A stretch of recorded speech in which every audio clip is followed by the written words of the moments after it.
this is a black church topic, so y'all know I gotta chime in. Kirk Franklin was on the phone cussing his son out. And I'm talking about not just some little curse words, I'm talking about cussed his ass out like they was in the Walmart checkout line somewhere. When your bitch ass start disrespecting, you need to get your skinny motherfucking ass back out the goddamn way before I put my foot in your ass. Because I dare you. I dare you. I dare you. I dare you. Shut the fuck up. I'm old. What's up? I will punch your neck, nigga, if you ever disrespect me. I did it.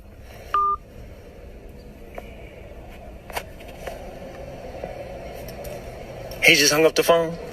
A lot of people were shocked that he was on there cussing, like, oh my God, I can't believe that Kirk Franklin was cussing. And I'm like, this is the dude who used to be pop locking and dropping and doing the Harlem Shake, the gospel music back in the 90s, and you don't think this man cusses? Who you think he is, Shirley Caesar? And I'm pretty sure she'll cuss your ass out if you play with her money or something. So for anybody who's ever been to a church and you're able to articulate your experience realistically, you know it ain't nothing but theater, basically. And when those people go home and they act up. A lot of them don't even make it home. A lot of them leave the sanctuary and they be in the church parking lot, especially the mean ass ushers with them white gloves. You know, they be trying to manipulate you with them little red candies that they keep at the bottom of their purses, and they be tasting like white diamonds perfume. Them heifers are evil. They be the main ones gripping them steering wheels on the way back to the house. They be in the parking lot at the church with them Newports crammed up in the corner of their mouth, cussing everybody out. Okay, playing them numbers, drinking alcohol.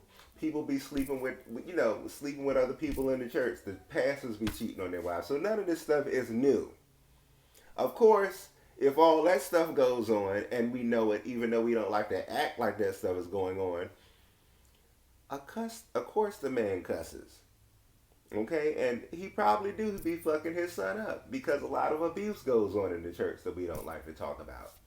Before we get into that though, Kirk Franklin did do some damage control and he got on Twitter and he issued an apology video. Many of you know I have an older son named Kerryon Franklin.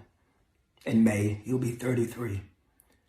For many years, we have had a toxic relationship with him as a family. We've tried for many years through counseling, through therapy, to try to rectify this private family matter. Recently, my son and I had an argument that he chose to record. I felt extremely disrespected in that conversation, and I lost my temper. And I said words that are not appropriate. And I am sincerely sorry to all of you. I sincerely apologize. I want you to know as a father that during that conversation, I called the family therapist and got that therapist on the phone to try to help. He never played that part of the recording. I'm not perfect. I'm human and I'm going to make mistakes and I'm trying to get it right. Please keep me and my family in your prayers.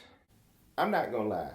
This is hard because it's Kirk Franklin. Any of us who grew up in church, you know Kirk Franklin is a part of the soundtrack of your life and especially your church going experience, because I mean, even people who don't believe in what the black church does or got going on, they listen to Kirk Franklin, right? So that's hard. But what a lot of us keep forgetting is it doesn't matter who these people are singing these songs and who they present themselves to be or project themselves out to be when they're giving us that music. They're still very imperfect people.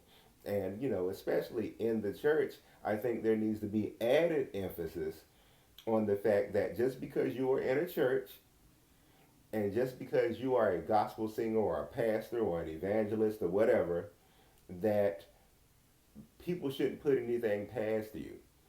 Okay?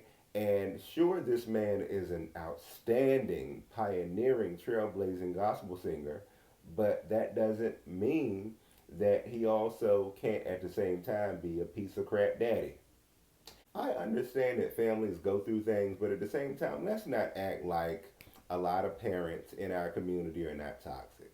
You know, we don't like to talk about it as black folks because we're taught to sweep a lot of things that go on in our families under the rug and all that type of stuff. But the reality is that either A, Some of these folks, just like you got everybody else out here who, they're just not good people.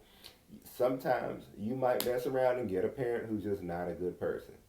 And then sometimes, on the other hand, they may project that way, but they may deal with a whole bunch of issues that coming from that generation that a lot of our parents in the previous two generations come from. They don't have the tools to be able to deal with whatever it is that they need to deal with so that they can have, you know, healthy, functional relationships with their children and sometimes with their spouses. This highlights a lot of the stuff that goes on in the black church that we don't like to talk about. And not just in the black church, but in the black community. Okay? But especially the church. I really enjoy it when we see this stuff come out the church because we need to talk about the church. And because a lot of our framing as black people have come from the church, and the hypocrisy that exists in there keeps us from dealing with our real issues. I don't like being messy, but I am so happy that stuff like this comes out to the light, okay? Because a lot of them people who be up in the church, you know, um, judging everybody else, them evangelists and stuff be the biggest hoes, okay? Them pastors that be up there talking about gay people and stuff, they be the biggest bottoms. And you have a lot of pastors who get up there and they're praying for your family, but their family's a mess. These situations are hard to chime in on because you want to let them deal with their stuff in private. But at the same time, you also have to look at things and acknowledge cries for help. And this dude has clearly said, hey, I don't feel safe around my daddy. He don't feel safe around his daddy. So I hope that he gets the help that he needs. Both he, Carry On Franklin and Kirk Franklin and their mom and everybody over there had my deepest um, sympathy, because being estranged from your family is no joke. Um, and also just that people deal with their stuff. It's just a lot of people got to deal with their stuff, and that we keep having these conversations, and that people keep doing their work. So that's all I have to say. Please leave your comments. Please subscribe to the channel, like and share the video, and make sure you follow me on Instagram at Samson McCormick. And I'll see y'all next time.